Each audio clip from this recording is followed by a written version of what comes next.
Hello and welcome to the Frontline, the LGBTI activism podcast from ILGA-Europe in Brussels. In this episode, we're revisiting one of the panel discussions from our 2025 annual conference, which took place in Vilnius last October. Entitled Political Clarity in Uncertain Times, this is one of the most important conversations to have within the LGBTI movement right now.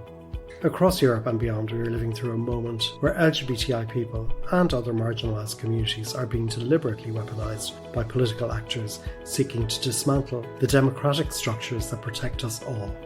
The hostility is real, it is organised, and it's spreading. So what do we do? How do we show up politically when the institutions we relied on are becoming more hostile? How do we protect the gains we fought so hard for? And how do we build genuine solidarity with other movements without losing ourselves in the process? Those are exactly the questions this panel takes on. Our session was hosted by Micah Grzywnowicz, Executive Director of the IPPF European Network and ILGA-Europe board member. Joining them are four remarkable voices. Joylon Moham from the Good Law Project in the UK, Eve Geddy from Amnesty International's EU office in Brussels, Shrishagon Abraham from the Coloured Collective in the Netherlands, and Enes Hocaoğlu, a youth delegate to the Council of Europe who was arrested and imprisoned in Turkey last year, having spoken out at the Council of Europe Congress in March 2025 about police violence and democratic backsliding. This is a candid and fascinating conversation about strategy, solidarity, and finding hope at a very difficult time in the world. Let's get into it. When we think about our movements, so LGBTIQ movement, civil society as a whole, social justice movement, when you think about us as a collective, what can we absolutely not lose sight of? What are we working for or fighting for? Shrish, would you like to kick us off? When we discussed these questions before, the first thing that came to my mind was that we cannot face forward without acknowledging the present realities. We cannot discuss working outside our silos, moving beyond the movement, without first critically reflecting on whether we already are intersectional and inclusive. And as we are going to discuss throughout this panel about moving forward, about working beyond just the LGBT movement, is our organizations within this movement itself already intersectional? Is it already including people of multiple intersectional identities? And how can we start to include that? We cannot be fighting for a future that is anti-fascist, that is gender inclusive, that includes all, if we don't already have that within our own movement. An anti-fascist equitable future is only possible, but the reality is that we are not ready to face forward until we look at what we haven't addressed or reckoned with in the present. And until we do, all of us, some of us more than others, but all of us in a struggle together are equally complicit in working together, in addressing the fact that as the LGBT movement, the reason why we are talking about discussion now about facing forward and going beyond the movement is by recognizing the fact that we haven't already done that we haven't already sufficiently considered racialized aspects within the LGBTI movement. We haven't already sufficiently taken into consideration how the experiences of someone who is trans or is intersex is very different from someone who is cisgender. Those are aspects within our movements that we take for granted, that we assume we don't have to sufficiently address yet. So as we go towards the other questions as well, and we discuss facing forward, we need to keep in mind, in the present, what are we currently missing in our movement? You know, one thing you said, we have to shorten, we have a homework to do, and we need to, I guess, be comfortable with being uncomfortable and having the learning process to get us there. So thanks for kicking us off with that. Joe, how about you? I wanted to make 2 points, really. The first is about the need to build coalitions, which in a funny sort of way is a point, at least, that Shrishagon is making. And I'm cis, I'm straight, I'm obviously white, I'm obviously very, very privileged in all sorts of ways.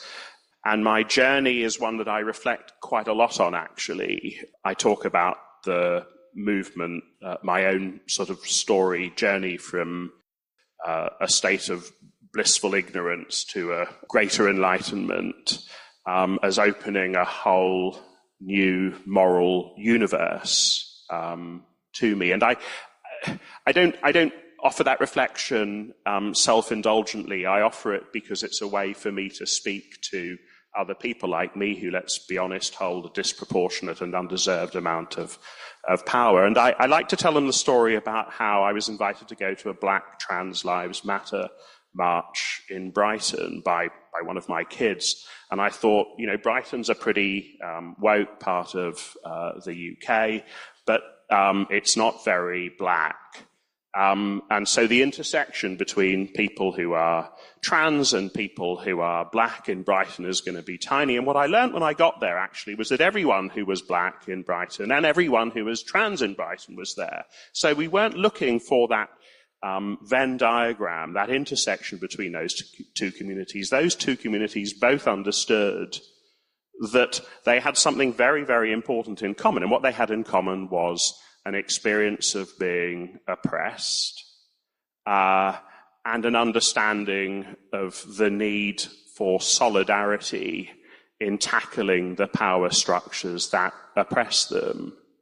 And I think that point about solidarity is incredibly important because the LGBTIQ plus community is big, but it's not that big. It is one of many communities that's being oppressed, as Srishagon has pointed out. And it is unlocking that solidarity that is the key to building bigger constituencies that will hold more power, that can press back against authoritarianism. The rolling back of trans rights, what we focus on in particular, is a story of authoritarianism. And if you show people how it affects everyone, you will bring in the anti-authoritarian power holders in society. If you show people that it's funded from Russia, you'll bring in those who are interested in geopolitics. If you show people how it's funded by evangelicals in the United States, then you'll show people that they need to be concerned about the rollback of abortion rights. Of course, we know this, right? We know this. It's inherent in LGBTIQ+. That story of solidarity is inherent in how the community's been constructed, but we need to broaden that community. If I have time, I'll just make one other point. So we have to allow ourselves to try and to fail. Steven Soderbergh, for those who are cineasts, made two amazing films in 2008 called Che 1 and Che 2. And in Che 1, this group of novices go to Cuba knowing absolutely, excuse my language, fuck all.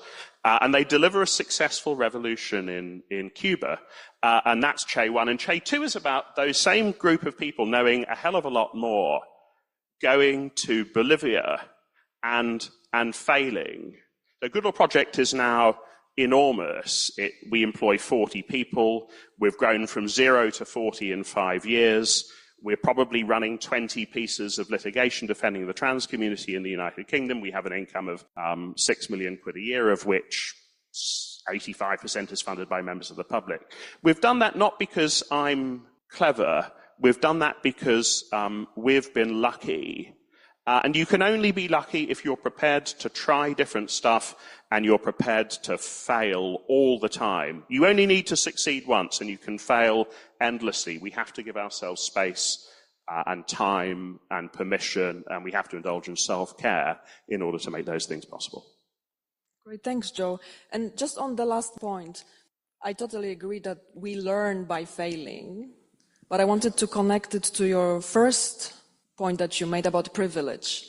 Not everyone has the privilege to fail continuously, to keep on learning because of short of resources. So when we reflect on elements like this, I would also like us to think, how do we support each other to actually be able to fail and learn? Let me turn to Eve. From your perspective, what are we fighting for? Yeah, so just to position where I am in the big amnesty movement, and that's in the part of amnesty that engages the European Union and the Council of Europe. So our work is really about leveraging Amnesty's global position, research, of course, supporter base to get human rights change in the institutions. So focusing on Europe, but also around the world. So at Amnesty, we're building a global response to the issue of authoritarianism. We see this global trend of anti-rights agendas being used to consolidate power and wealth, to roll back on our rights, and to also dismantle protections. And I think there's two things really we can't lose sight of. The first reflection I have is that the local is global. We've heard examples here. You know, it's no coincidence that those authoritarian leaders now attacking the United Nations system, attacking the International Criminal Court, waging wars, killing civilians, they started their anti-rights campaigns locally. They started at home, targeting LGBTIQA+ people, targeting sexual reproductive health rights, targeting racialized Black people, minorities, targeting civil society. And now they, with that power, are leading a global anti-rights agenda. Examples here, thinking about Russia, thinking about the anti-LGBTI laws, the foreign funding laws. We saw, of course, copycats across the region. I know many of you are fighting these types of laws. But these were all clear warning signs of the road to authoritarianism long before Russia's full-scale invasion of Ukraine. Think another example, China's development of censorship technology or Israel's surveillance technology. AI, which is being used and developed, tried and tested on populations under their control, but then being rolled out and sold globally and often being used in cities across Europe. So the local is global. The second thing I think to remember, we heard about the sense of feeling overwhelmed, feeling despairing.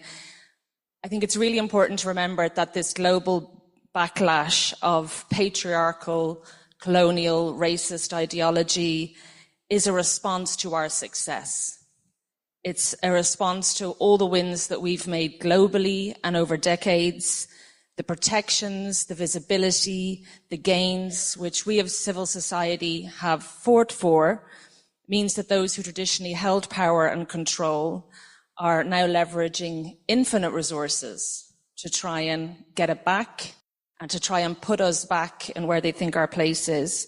So while the scale, I think the speed, the scope of these challenges can at times feel really, really overwhelming, we have to remember that we stand not only on the shoulders of giants in our movements, but on the shoulders of gigantic leaps as well, which happened.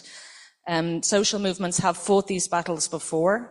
Many are fighting it in other parts of the world in much more difficult circumstances against much more powerful forces. And today we come to that battle with more voice, more power, more protections than those who've gone before us. I think we're also more connected. We're connected regionally, we're connected globally, across movements. And I think most importantly, we support an agenda which is for the many and not the few. And I think that's what we need to remember, that we are more and we are powerful when we come together. Enes, tell us from your perspective. I come from Turkey, and for those of you who are not familiar with the context, we come third in the ILGA-Europe's rainbow map, third from the bottom. That, of course, gives me the pleasure of talking about what's happening in Turkey, on and on, how terrible it is, how alarming it is. But I would like to stroll around my feelings instead, and by doing so, I'm hoping that it will be provocative for you to realize that we are going through similar feelings, similar emotions, since it's a collective world we live in. What has been very shocking to me these past few years, escalatingly, is not how bad everything is, but how trendy being bad is when it comes to us. I've stole this term from the Norwegian Helsinki Committee, but they say using the same playbook. And I think it makes sense. What's happening in Turkey happened in Georgia 2 years ago, and is going to happen in Hungary 2 years later. And all this have happened in Russia 10 years ago. And it's sort of their playbook, sort of their rule book. What's been shocking to me, essentially, was how we are unable to use each other's playbooks. We come together in these conferences, we talk to each other, we learn about each other's struggles, but often we fail to learn about each other's ways to cope with those struggles. And essentially, what my country is going through massive queer migration and immigration as well. So that has been in my subconscious for a long time. But now what we are seeing is even my peers are coming up to me to tell that they no longer see a future outside of Turkey as well. Not only that we don't see a future for ourselves in Turkey, but outside of Turkey as well. And I get that. I relate to that. This year, before getting arrested, I was seeking some time out, and I went to Norway, and I failed to get a visa. That's another story. But one night I was feeling quite low, feeling quite emotional about what has been happening in my life. And my friends took me to the famous queer bar called London. There, I was feeling quite emotional, quite sentimental. And a friend of mine came up to me and said, "Don't worry, you're safe here." The place they called safe is where queerphobic shooting happened just 2-3 years ago, where 2 people died, 21 people got injured in Norway, and still we are not safe. So I think that's a very provocative aspect of our nature as queers. And for me, this is why we fight. We fight because we can continue to fight. Right now in Turkey, there's an anti-LGBT bill proposal, and here we are, 15 activists from Turkey in full glam in a Thursday morning. We continue to fight because we have to. We continue to fight because we can. And overall, I think adapting is in our nature as humans, but as queers, we have a stronger muscle memory of adapting. Thank you, Enes, and thanks for showing up in defiance and giving us a challenge. How can we be better at using our playbooks? Now I wanted to move to collaboration. As we all know in this room, collaboration across agendas is not always easy for different reasons and can be even more challenging in difficult times like we are in right now. Where do you see the biggest tensions or trade-offs that are worth taking up, and how do you think we can overcome it? Joel, would you like to kick us off? So, Good Law Project, I mean, about 50%, I guess, of the 40-odd pieces of litigation we're pursuing at the moment are trans-related. But we're definitely not a single-issue organisation, right? So we're doing lots of stuff to tackle all sorts of parts of the authoritarian puzzle, both the communities that are being targeted by authoritarianism and also the means by which authoritarianism is targeting them. So we're bringing facial recognition technology cases. We're bringing cases against the tech platforms for harassment. We've got a defamation lawyer, so we're doing lots of slap cases. We're doing lots of protest cases as well. And we're thinking very hard about how we turn this idea that we all know is important about solidarity in difficult times into action. And for us, the solution is a tech solution, right? So we've invested very, very heavily in campaign tech. And what we're doing is we're throwing up microsites using our campaign technology, which we're sharing with groups in the United Kingdom, because at the moment we're UK focused. We're funding those groups to use those microsites, so to populate them with content. So we're giving allies some tens of thousands of pounds. And we're encouraging them to use those microsites to build big audiences. So we're 85% funded by members of the public. Our income's about 6 million quid a year. And we can do that if we grow our lists. And so we can fund that work if we bring allies in to use those microsites to grow lists and build bigger and bigger political coalitions. So we only started in 2020. We took on our first member of staff there, and we've got about 500,000 people on our mailing list. We've got something over 1 million followers on various social media platforms.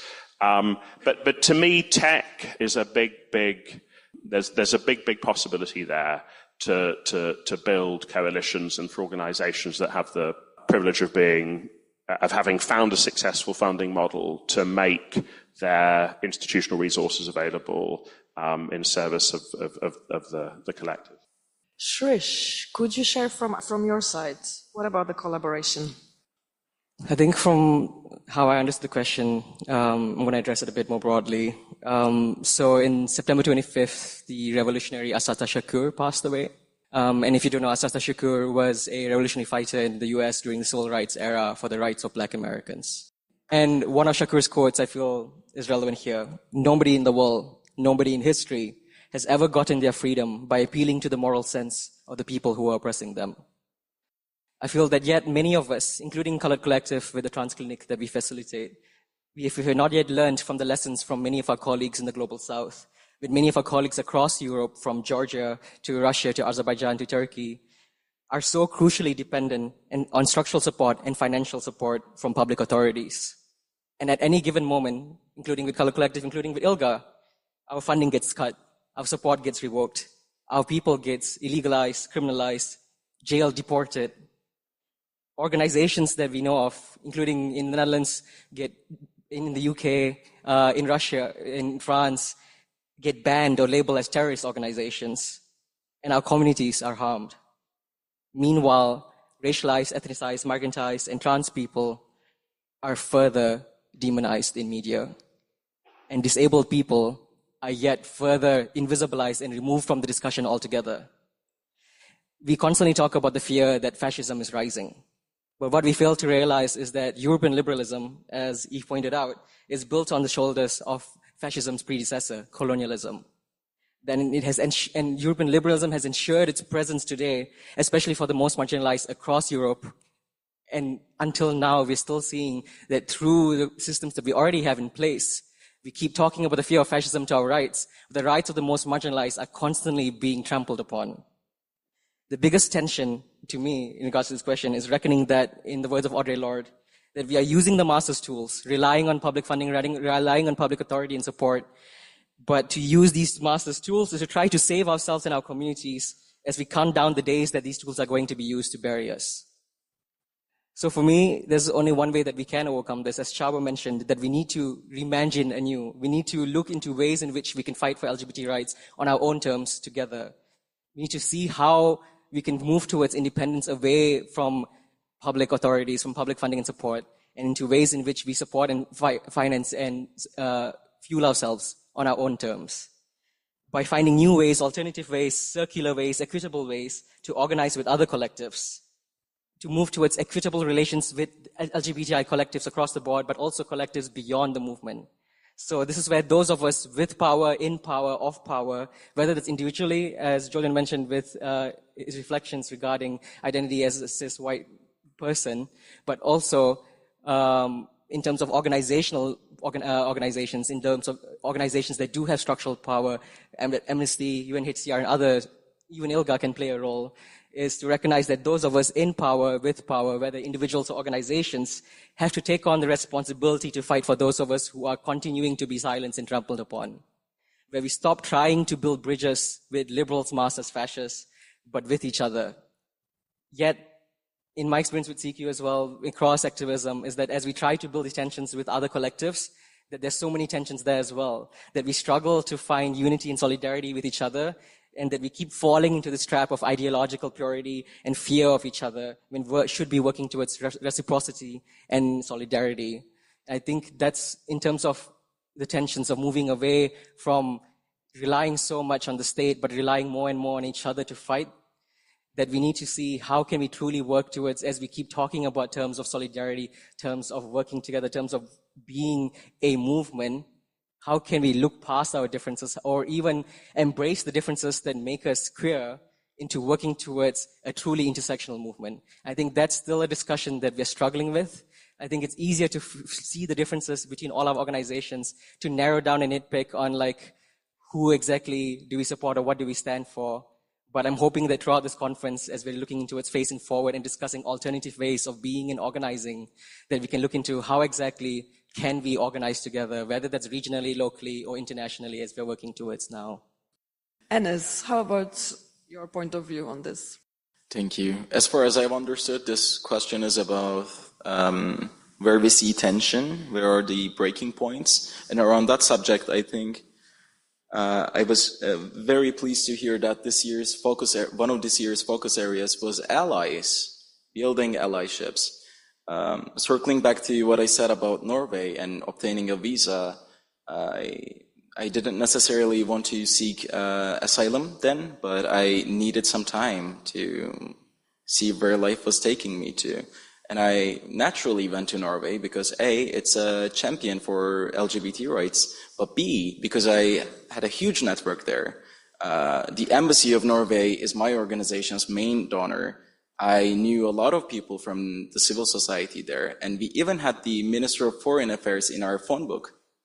That seems like a feasible formula to obtain a visa for 3 months, but it failed. It failed miserably, and I felt very alone. It felt very alienating. So it reminded me of a line from a Roman poet who said, "Who guards the guards?" And I think I'll evaluate that a little by saying, who defends the rights of the human rights defenders? We are seeing reprisals all day. This is our new norm. But we should start working on who will be supporting us when we no longer be able to support ourselves. So that's just a provocative thought I will leave with you.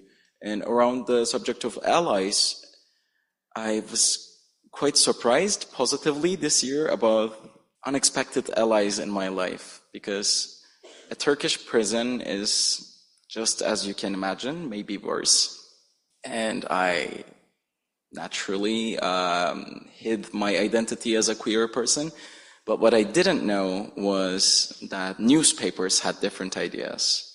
They were quite open about my identity and calling me all sorts of things, from the presidential candidate's homo lover to just a foreign agent who was planting seeds of perverty in our country. And yeah, those newspapers were read by my cellmates, the fellow inmates, which started off a huge wave of bullying, and it was psychological torture. But what I did there was making another speech, just like the one that got me arrested in the first place. I told them I was not afraid of who I am, and I wasn't afraid of being proud of myself either. And it made a difference.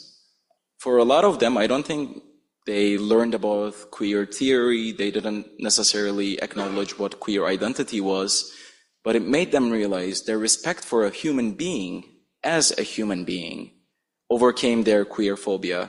I wrote a very small letter from prison for the Peace Day, the World Peace Day, and I would like to just read it quickly. On this Peace Day, I would like to thank those who unfairly, unlawfully, and improperly imprisoned me for introducing me to the real reality of Turkey.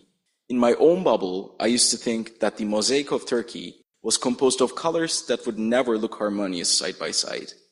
I used to think that I live with people I could never reach, people I could never explain my troubles to. When the government put me in a ward with 2 square meters per person with the exact colors and segments I mentioned, I realized that I was wrong. As citizens whom the government had most distanced, alienated, and antagonized us, we forged unique friendships. Despite the government's delusion that we were polar opposites and convinced us of this, we came to such an understanding, listening so attentively to each other's troubles, that we now wholeheartedly believe that, as the people of this land, we are willing to heal each other's wounds and embrace each other. Now we see that this mosaic is not only beautiful, but also deeply harmonious. Now we understand that 2 people of this land are much similar than they are different. Just as it was a curse being there, it was a blessing. It was a blessing to know that not everyone hates us. We have a strong muscle about detecting who hates us, but sometimes it fails. And I think we are in such a crucial turning point that we have to turn our faces to those we even thought hated us, since it might as well be our delusions. And again, I understand that some of us don't have that luxury, don't have that prestige to go around talking to people that would probably hate us. But I think we are such a big community, such a diverse community, that we have people that could talk to those people. We have some people of the same color, some people of the same language, some people of the same ideology. If we just collaborate, I think there's nothing we cannot succeed. And then just to your last point, we are so many, we have different skills, access points, we don't all need to do the same thing. So this is also the mosaic of our collective strength, right? We are different and amazing. Eve, from your perspective, coming from a very big, large, recognized organization, what do you see when you thought about collaboration, the trades-off and the tensions? Yeah, thanks so much. And thank you so much, Ines, for sharing that story as well. It was really profound.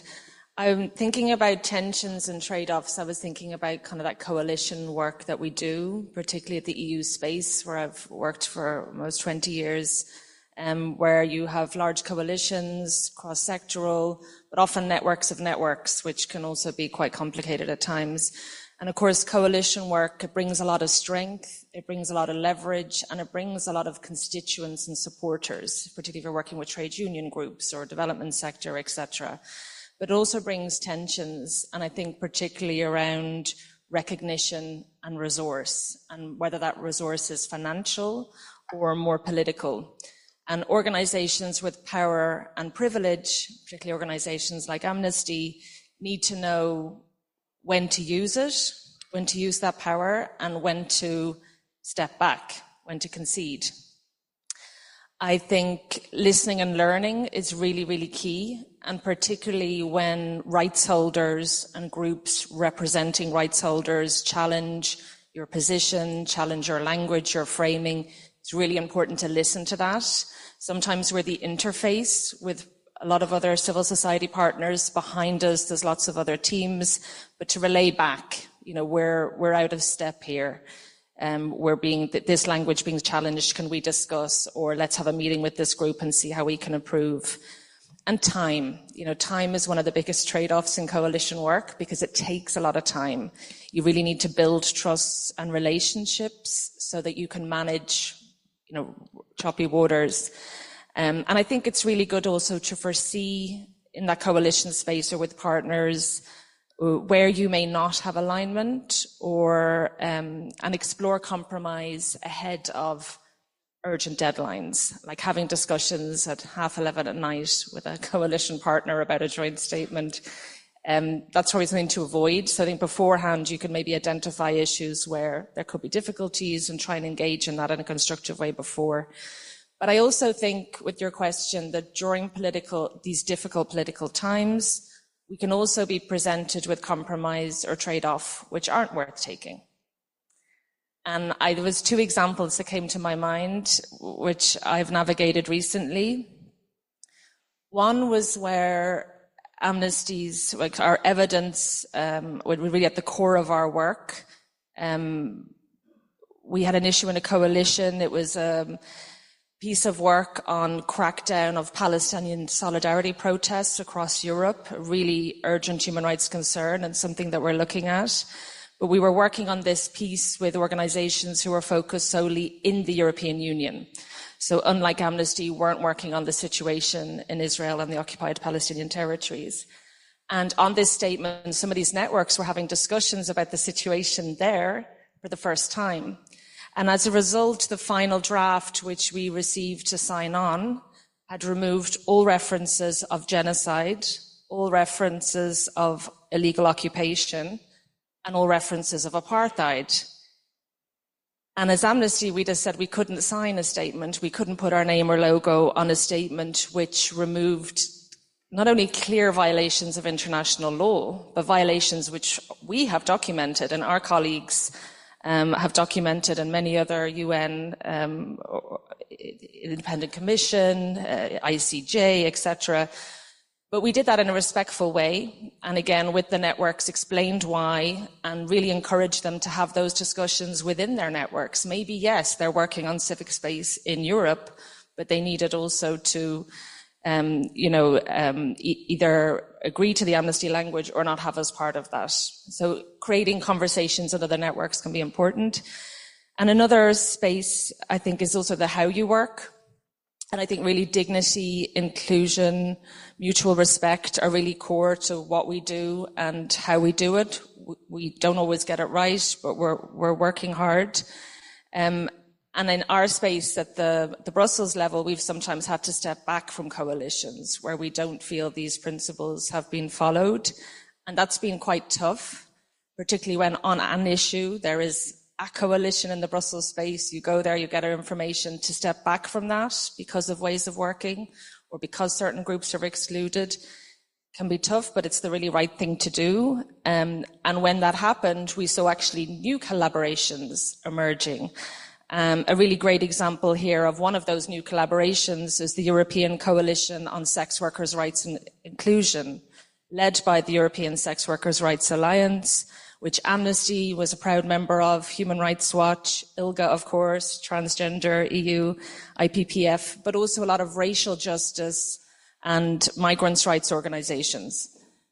So as Amnesty, the International Human Rights Framework, and I think our evidence base, our research and evidence, they really are our guiding stars when trying to navigate this issue of collaboration. And also when we look at an issue, however contentious, charged or complicated it is, the question is, what's the human rights issue here? What do the human rights standards say? What does our research say? And sometimes that's, as I said, about reflecting and improving our positions, and sometimes it's about encouraging others to do that. And then my question is, because a lot of times we are so stuck on language and very particular framing of what we like and what we thought of many times before, and we are not able to let it go. So then I thought about, what is it that actually matters? Is it the words on the paper or the people that we work for? So every time coming to those coalitions, that's what I'm trying to take with me.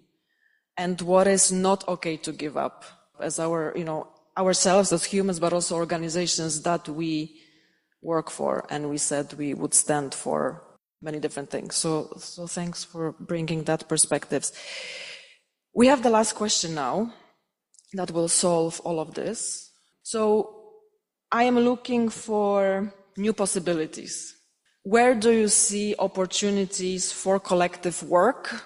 And can we start with Eve? Yeah, thanks so much. So I think there's three kind of approaches or possibilities which keep coming up in the work. One is about hope, one is about power, and one is about action. And on hope, I think connections with other movements, connections with other networks of resistance was mentioned here. Those working today in other sectors, other parts of the world, but also I think those from the past, looking at the anti-apartheid movement, democratic transitions, really looking to find patterns and commonalities. Maybe this is part of the anti-authoritarian playbook, which Enes was mentioning. Really, it's a key moment for us to share strategies and learnings on issues, but also I think on approaches, and to find encouragement and hope. I think spaces like this are just so key for us in times that we're in. On the issue of power, and it was mentioned a few times on the panel, but authoritarians and these billionaire authoritarian leaders, they have infinite financial power. And we really need to remember that we have the people power. We saw that in the video earlier today as well. Human rights, equality, belonging, these are all about the collective good. And it's really an antidote, I think, to the fear and hate that's being sown. And it's a powerful message for those feeling left behind, maybe drawing on your point about who we're not talking to. There's a lot of people out there who voted for authoritarian leaders who've been duped into this ideal of a better life for them, their families. And they're going to be becoming more and more disillusioned as the consolidation of wealth and undermining of rights happened. And we need to be ready to catch them and to bring them on board to, our movement as well, and really build power through and with people, and more people, I think, is key. And on the action, two areas of action Amnesty is looking at. One is about resisting, and one is about kind of reforming. And then the resistance piece, I think that's accountability is a really key one. A lot of our work's about documenting human rights impact. A lot of you are working also to seek accountability, be that through national, regional, even international mechanisms. For some of us, that will involve playing the long game because of this accountability gap. But I think our work on documenting impacts of policies on people will be there as a testimony, and accountability will come. On reforming and rebuilding, it's, for me, really about not just what we're fighting against, but what we're fighting for. And what structural changes do we want? What's our radical vision? I think there's some great work happening across Europe on participatory democracy, mobilizing people not only ahead of the ballot, but actually about who's on the ballot paper, and getting people traditionally excluded from local or national elections or access to politics, giving them support to get involved. So I think there's great work happening, and just more of spaces like these where we can come and share those. So I am not from Western Europe. I'm originally from Malaysia. And since moving to Western Europe, specifically the Netherlands, 6 years ago, I would say I noticed that when my activism shifted from Malaysia to the Netherlands, that as I attended different protest marches, whether for black rights, whether for Stop Asian Hate, whether for trans rights, that there's an overrepresentation of marginalized peoples. Not that to say that it's the majority of people attending the protest, but there is a significant overrepresentation in the protests that I attended of racialized people, of migrantized people, of queer and trans people, people who are neurodivergent. And the reality is there is a silent, in a lot of our contexts and a lot of our mobilizations, there is a silent, complicit majority of white, cis, hetero, neurotypical, abled masses.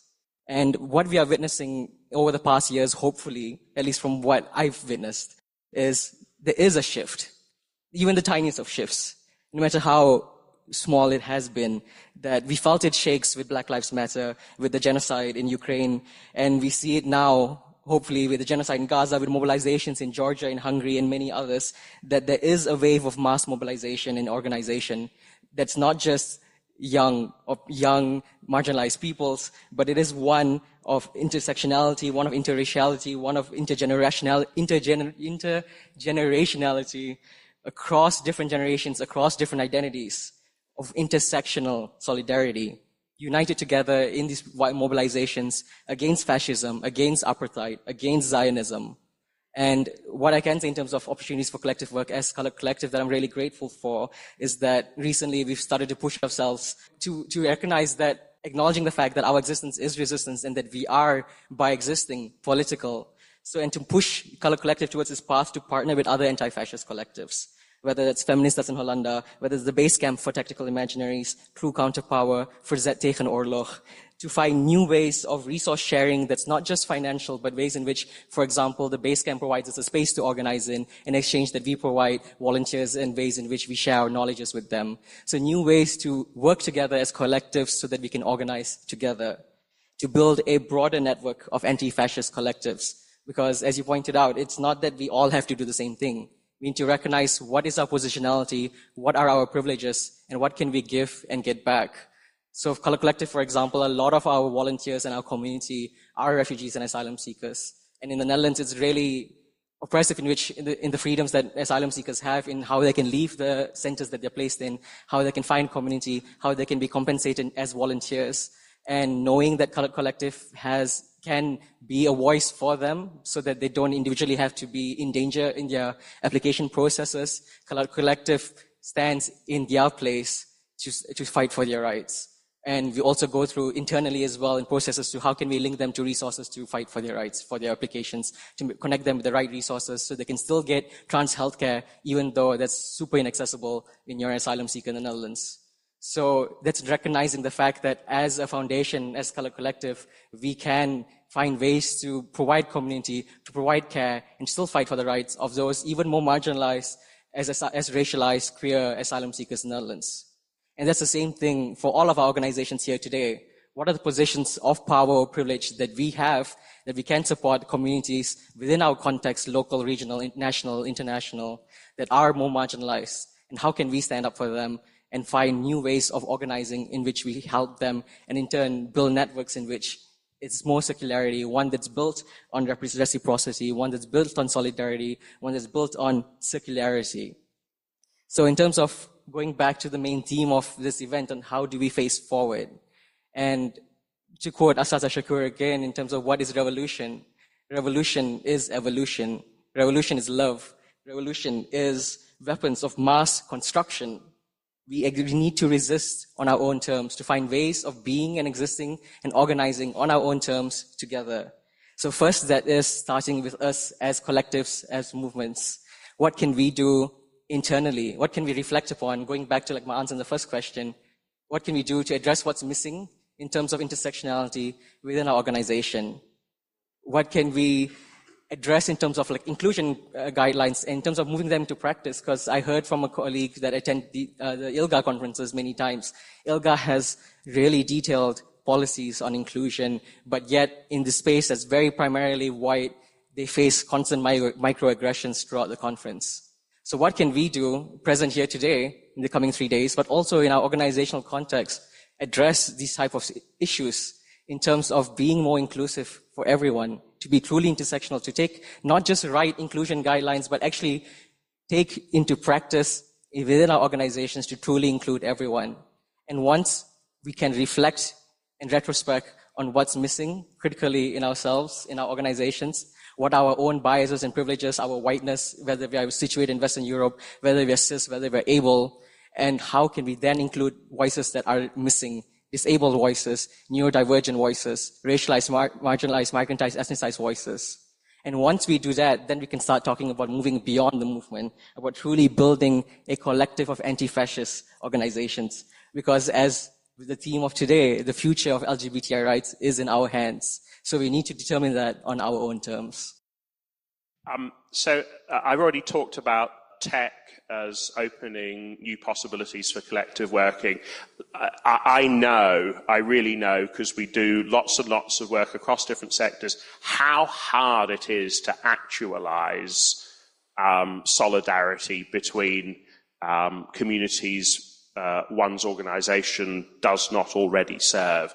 Tech is a way in which that can be done, I think. I think if we were starting again, we would not use a US tech platform. So we're already starting to make contingency plans to migrate off Google and Microsoft and the other platforms we use, because we are worried about authoritarian drift in the United States. So if you're starting this from scratch, try and find non-US tech platforms.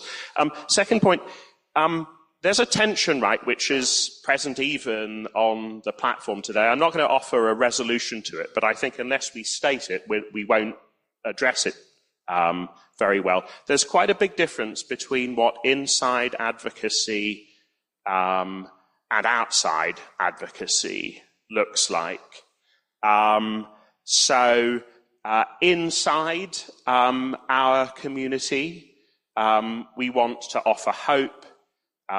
We want to embed, to cement, to strengthen the links we feel with one another. And we want to celebrate what queerness represents, which is the sort of infinite variety of the human condition.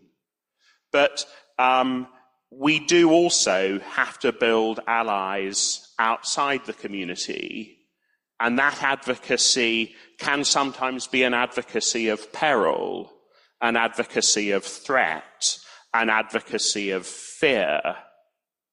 And those different messages to different audiences are complex to hold in a single mouthpiece. And I don't want to offer you a pat solution. I just want to really clearly frame that problem.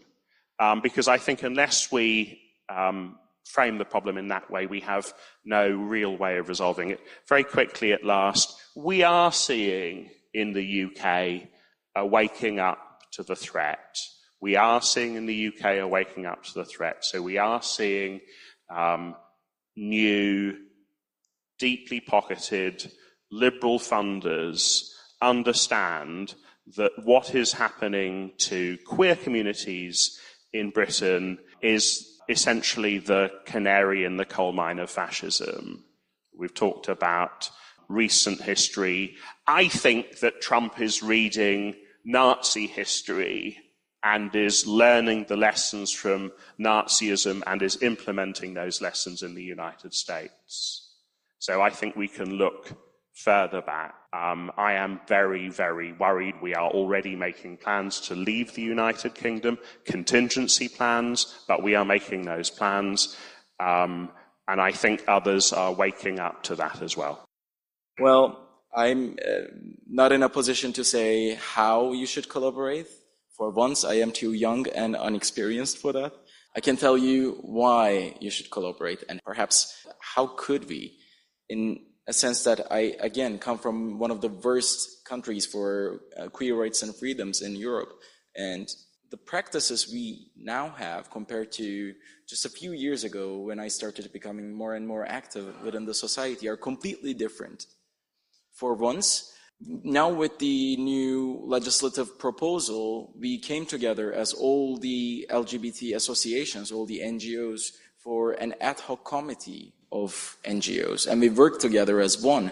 This should be a glimpse of hope for you. But like I said, there is a legislative proposal, and at the end of the day, I would have thought we would have lost hope by now. You know, at one point we have to lose hope. And in my mind, a few years ago, I would always put the line in an anti-LGBT legislation. And now I see us more hopeful than ever, in more solidarity than ever, in a bigger collaboration that we've never seen before. So the last time I said this, I went to prison. But let's hope that this conference, and the conferences going on all around the world, are not just about mingling, are not just about talking, are not just about listening, but about starting a revolution, starting a new path, a new chapter that would essentially become ours. So again, the last time I said this, I went to prison, but if you're looking for a wake-up call, this is it. It's not possible to summarize anything. What I would like to leave us with, kind of connected to what the discussion was about, this is the moment to realign, refocus, reimagine, to show up for each other. Even if we don't understand the issues or the challenges, it is our responsibility to show up. Because revolution is evolution, we need to change and relearn and learn new things. And I hope you will have those conversations with each other in honesty and kindness and see each other in them. So thank you so much to the panel and good luck.